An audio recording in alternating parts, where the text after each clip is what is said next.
Hello, this is Samuel Guy in Hawaii, and today we are talking about leveling up in endgame.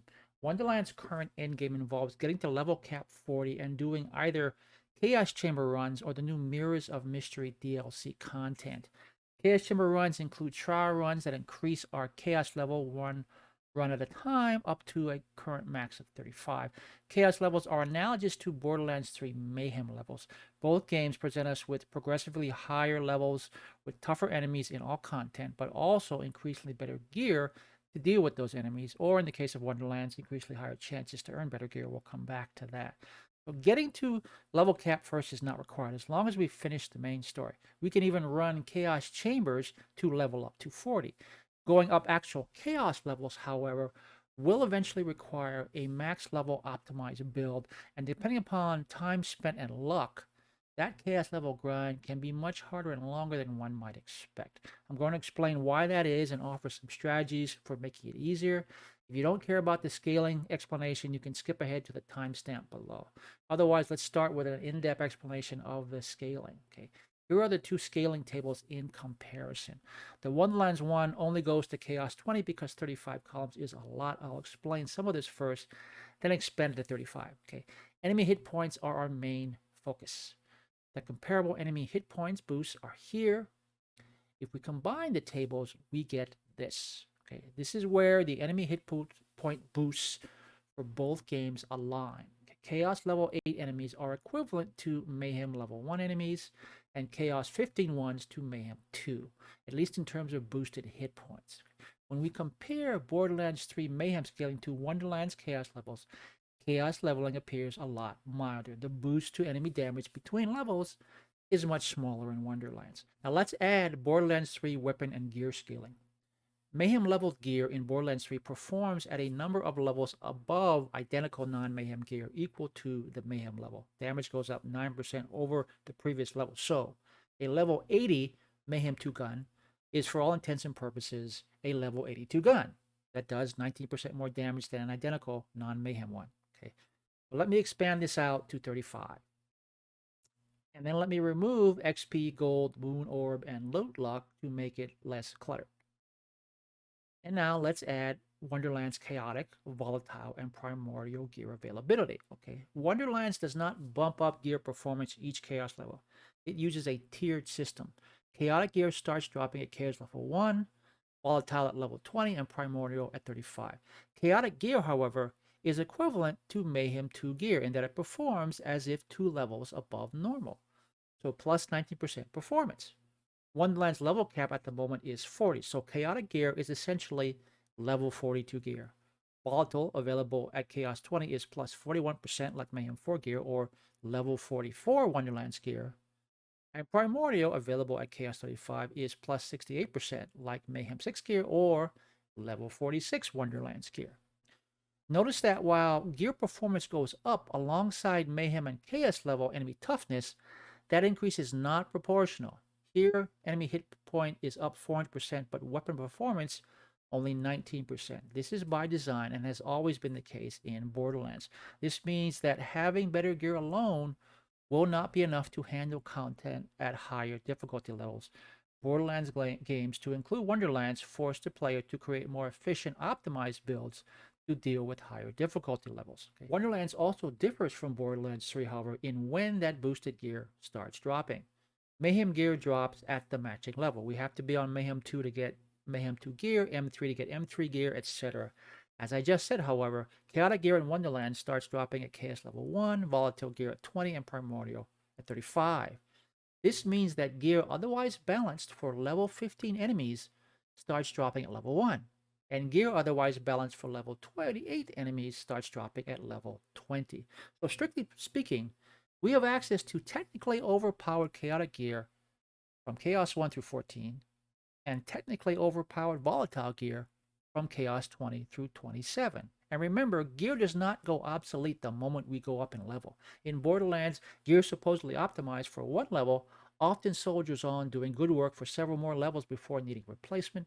That applies even more so to Wonderlands, where the differences in enemy toughness between each level are much smaller. So, with all that in mind, this looks like a really good setup for easy leveling, doesn't it?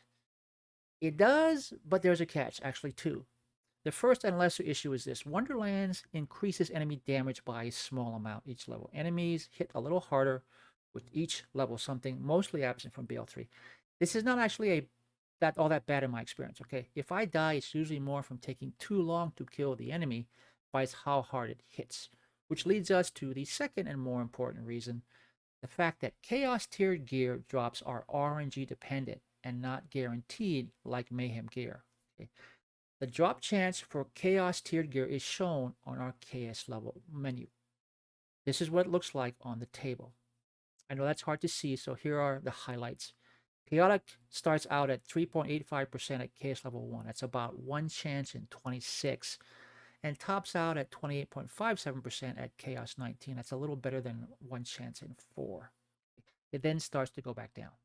Volatile starts out at 1.41% at Chaos 20, maxes out at 17.65 at Chaos 34, and then it starts to go back down again. Primordial does the same thing, something similar, starting at 1.61%. Okay, what's the practical upshot of these drop chances? Okay, it means getting higher performing replacement gear, chaotic and then volatile, heavily depends on luck. With a good setup and good luck, we may get preferred replacements often enough to hardly notice the increased difficulty as we level up. It is possible, with luck and a good build, to level from Chaos 1 to 20 or 21 to 35 by running one trial after another and rarely failing a dungeon. I've seen people do it in one afternoon. And again, I'm talking about experienced players and content creators. Okay? For most people, including yours truly, the increased drop chance with higher levels may not provide us with our desired replacements quickly or frequently enough to allow running successful trials one after another.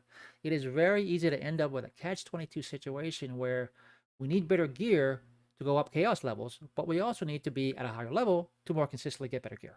Okay. My early chaos trial runs with my first character were quite fun and relatively pain-free because, as mentioned earlier, good gear tends to last longer even as we level up. And I got a few appropriate chaotic replacements along the way, enough that I personally did not start to notice an issue until I hit level 15, 16. But when I did hit those levels, things slowed down pretty quickly.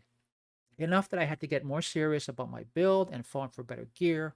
I had to take a good look at how I approached farming vice chaos leveling, with special emphasis on how to prep for and defeat the bosses. Because while the regular preliminary encounters did get tougher, I never failed the dungeon by dying repeatedly in those encounters, only the boss fights. Okay, most of the advice I'm about to give stems directly from these experiences. So, how do we chaos level up quickly, efficiently, and with minimal pain if we're not an elite player and build maker? Okay, one option is to be carried by a higher level player in co-op. As long as Chaos Trial is a selected run, we can hang out on the edges and let the max level player do most of the work. That is an option, but I assume that's not why you're here. Okay.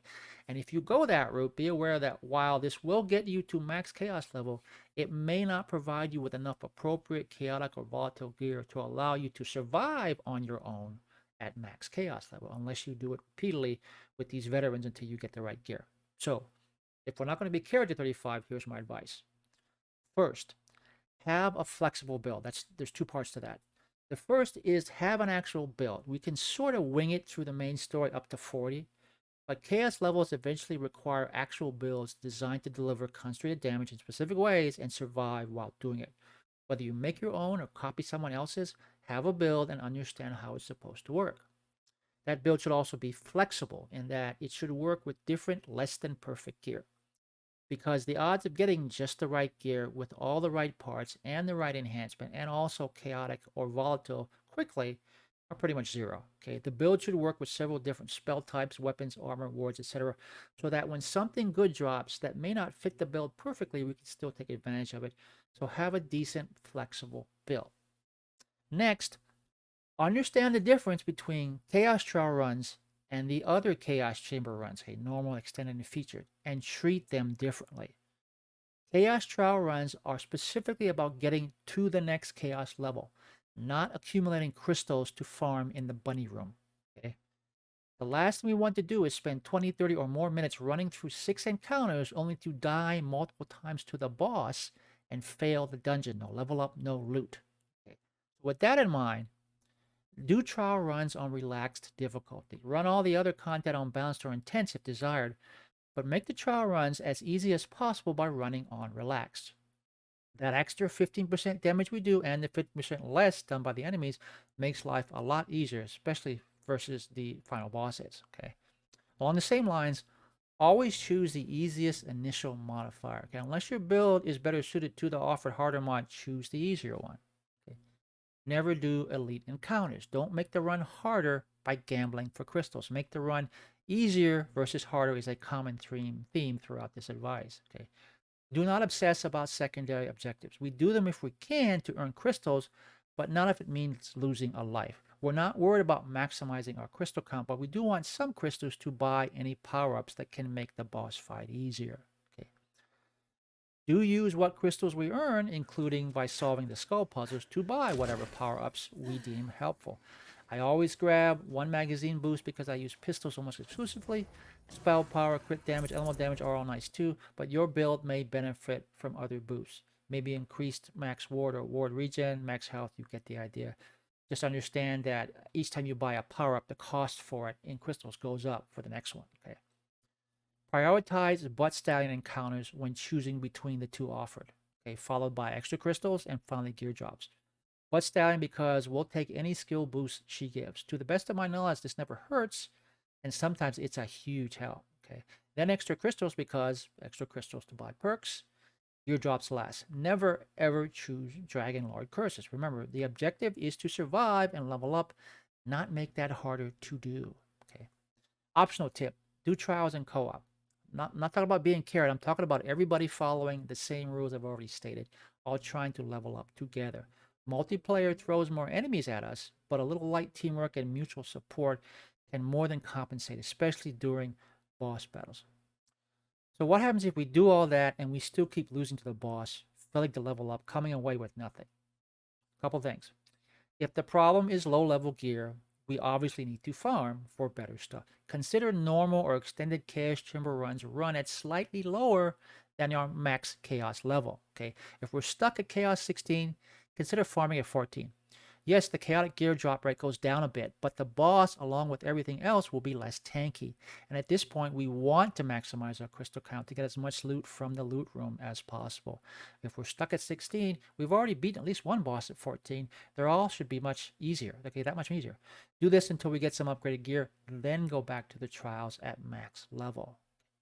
If gear is not the main issue, if the issue is one or more specific bosses, consider farming those bosses from the main game map as opposed to in Chaos Chambers. Okay, not for specific gear, but to reacquaint ourselves with specific boss mechanics and make dealing with those mechanics second nature. Okay, doing chaos runs and getting a random boss at the very end that we really don't like is a very common occurrence. It's also not unusual to get a boss we haven't faced in a while and forget how to properly approach that encounter until it's too late. I ran into Vorkanar for the first time since my initial playthrough, and I was not prepared. I lost to him repeatedly. Okay. Point is, because of the last second random nature of that boss selection, we have to be ready for any one of them, especially the ones we don't like. Okay. Either that or we just quit the trial run when that boss or bosses shows up. Okay. Quit and start over. We will still have wasted the 6 encounters prior, but at least we won't waste time on a fight we're not sure we can win. Okay. I still prefer farming bosses on the main story map. Okay. It's faster than actual trial runs, and at most we lose a small amount of cash. Okay. We relearn the mechanics till they become second nature. Maybe we need to tweak the build. We can try out different strategies and gear and build variations till we're confident we can win consistently. And then we start doing trial runs again. Truth be told, running into a leveling problem can be a matter of both lack of better gear and lack of bossing expertise. Don't be surprised if you need to do both farm gear and prep for bossing. Okay, and that's it. Hopefully that's helpful. If you like this content, consider liking, commenting, or subscribing. And as always, stay safe and thanks for watching.